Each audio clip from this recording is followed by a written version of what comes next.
big preconceived notion, given the fact that there are 1 in 4 voters are youth voters, Nalin, that the youth was not responding, that Gen Z was not responding to the BJP. Perhaps the Prime Minister has lost his connection with the Gen Z voter, that Gen Z is going to now lead this country. Gen Z, I think, still had a generational trauma from 20 years ago. I think they've channeled that. I think this is not just Gen Z reacting to Jungle Raj. I think this is Gen Z reacting to the promise of Sushasan Raj. I think that's important. With this kind of a mandate, you can't question that at all. I mean, and who are the extra voters who came in? Women and the young. And they are in the areas where the votes increased, the voting pattern is very clear. I think 3 messages from the election. First is, Nitish is undoubtedly the big story of this election. The resurrection of Nitish Kumar, right? Remember 7-8 months ago, people were talking about his health, people were talking about this being his last election, people were saying that he could be removed as chief minister, all of that. So his resurgence is the big story. The second, I think, is the JDU may well face, in the not immediately, but in the next, say, 12 months to 24 months to 36 months, an existential crisis. Because you have not won, and this is the second election they've lost in a row. RJD. And there's a problem. RJD, you mean? I mean the RJD, sorry. Yes. Thank you for correcting me on that. And the third, on PK, somebody just sent me a joke saying, have the total votes polled by Jan Swaraj Party in the entire Bihar election exceeded the number of interviews given by Prashant Kishor in the last 3 months? Well, obviously the people who sent you this are supporters of the BJP, most probably, who believe that, look, we have a situation where you cannot have an alternative to the development vision that is being offered. The trend is clear, Rahul. Look, the BJP is structurally growing. So the reason that many people will lament the fact that PK hasn't grown is because he tried to generate an aspirational vote or create an aspirational vote bank beyond caste. He did, and I think he did bring up that conversation. Unfortunately, the alternative was then clarified in favor of the NDA. Okay, yes, you were making that point, Nalin. I think you got drowned out. Yes. I was saying that Saket has been making the point since the morning that PK may not have got the votes, but he was very instrumental in damaging the credibility of Tejashwi Yadav in this campaign. How? Right. That's just because he basically said that Tejashwi has no agenda, does not have the capability to actually rule. Yes. In terms of election planning, I want to go back to what Rahul was also saying, that imagine how right the NDA got it, that the seat sharing also is very identical to the number of seats that are currently showing for both JDU as well as BJP. And for PK, I want to go back and say that becoming a neta is his Achilles heel. So he takes emotional decisions out of nervousness many times because he desperately wants to become a politician. Okay, Mr. Shastri. One, Yes. everybody has been talking about the Mahila and Yuva factor. Yeah. Beyond a shadow of doubt, it has played a role, but that's not the only 2 factors that seem to have played a role. Otherwise, you would not have had such a massive mandate. So, Mahila, Yuva, yes. But other than that, I think older voters, voters who have certain expectations of this government. Well, I also believe that traditional RJD voters may have actually begun to peel away, which is that is the reason there's this existential crisis. RJD has been able to hold on to its base. But so friends and viewers, just look at this. I'm going to break this vote. down according to our filters so we can actually deep dive this data a little bit. Phase 1. Here you see phase 1 data, and if you can just cut to this screen, and we're going to project it up there also on our big screen. Look at phase 1. These are the seats that went to polls the first. It was split exactly half-half. About 122 seats went to polls for the first phase.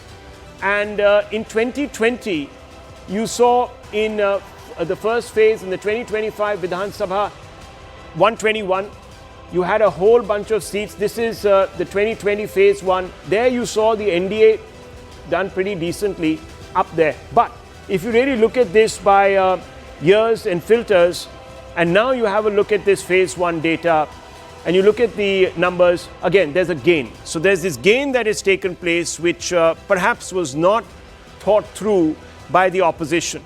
Now let's have a look at some of the other filters. Let me look at the migrant factor, because this is an important one. And this is a factor that I need to just get into 2024 here, just forward. Look forward. Yes, that's the 2020 migrant factor. 1 second. Yeah, sorry. Just tell it 2020. Yeah. There you go. Where's the 2025? I'm not the best at this, but I'll come back to this actually. I'll just come back to this. I'll get my coordinates right on this particular wall. Zach, we are missing him here very much, but I will try and come out it's to in the middle 2025. If you go to the years, it's in there the it middle is. of the filter. There it is. That's the 2025 overall number. You can see the gains, 59, and you can look at the topography of this state as of now. And if you really play that number and you have a look at it, that's the overall. And you can see that the gains have been spread quite across. So the NDA doing fantastically well, but their gains have come across the state. There is no real pocket where they haven't had an impact. The India, patchy, very patchy, all those big seats there, just a few.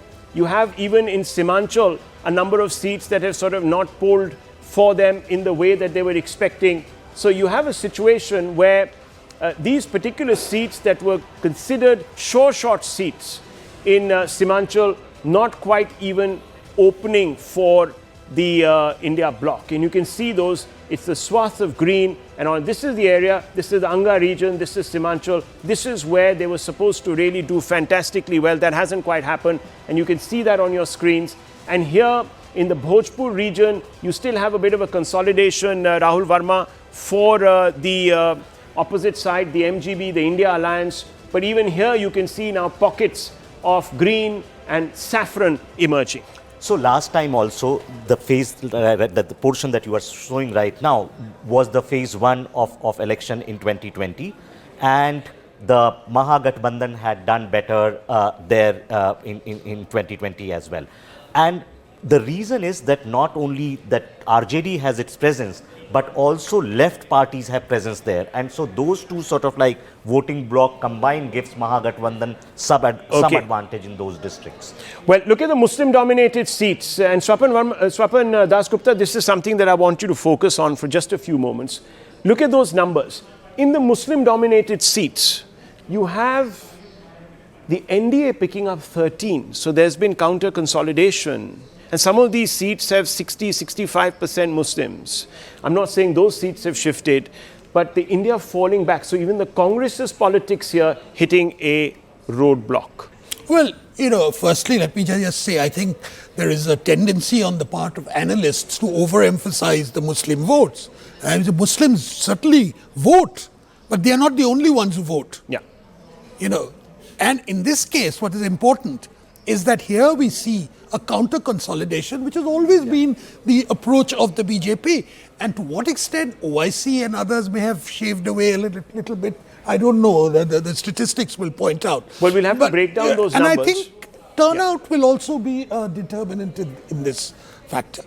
But you know, the entire strategy of the Mahagathbandhan to base their entire calculations on what happens in Purnia and Kishanganj and Katihar, to my mind, is a bit flawed because it has its repercussions elsewhere. Yes, Nani. On the Muslim seats, Yeah. To add to what Swapan was saying, even last time, out of the 53 Muslim-dominated seats, the NDA won 29 and the India Alliance won 19 because of counter-mobilization. Yeah. But I want to make one more point.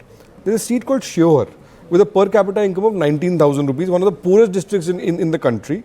Even there, the JDU is winning, and that if that's an example or that's an illustrator, it kind of shows that even there, the Mahagathbandhan or the RJD is not being seen as an alliance that can deliver on growth or on jobs, and I think that is quite